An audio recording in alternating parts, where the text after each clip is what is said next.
Anadolu, beşikler vermişim Nurha. Salıncaklar, hamaklar. Havva anan dünkü çocuk sayılır. Anadolu'yum ben, tanıyor musun? Utanırım, utanırım fukaralıktan.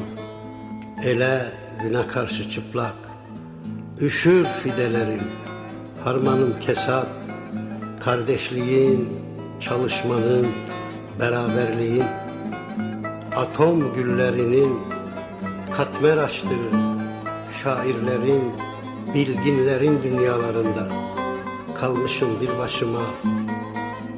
başıma ve uzak, biliyor musun? Binlerce yıl sağılmışım, korkunç atlılarıyla parçalamışlar. Nazlı seher sabah uykularımı hükümdarlar, saldırganlar, haydutlar haraç salmışlar üstüme. Ne İskender takmışım, ne şah ne sultan, göçüp gitmişler gölgesiz. Selam etmişim dostuma, veda yatmışım. Görüyor musun nasıl severim bir bilsen, Köroğlu'nu, kara yılanı, meçhul askeri, sonra Pir Sultan'ı ve Bedrettin'i, sonra kalem yazmaz bir nice sevda.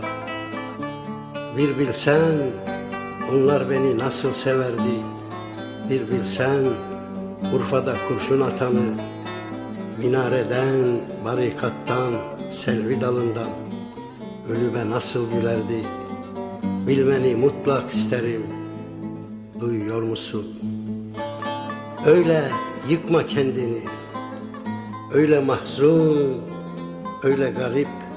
Nerede olursan ol, içeride, dışarıda, derste, sırada.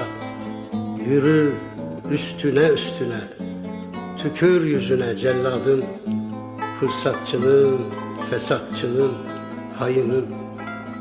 Dayan kitap ile, dayan iş ile, tırnak ile, diş ile, umut ile, sevda ile, düş ile.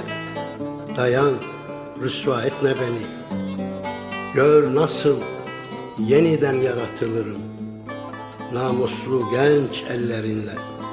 Kızlarım, oğullarım var gelecekte. Her biri vazgeçilmez cihan parçası. Kaç bin yıllık hasretimin koncası. Gözlerinden öperim. Bir umudum sende, anlıyor musun?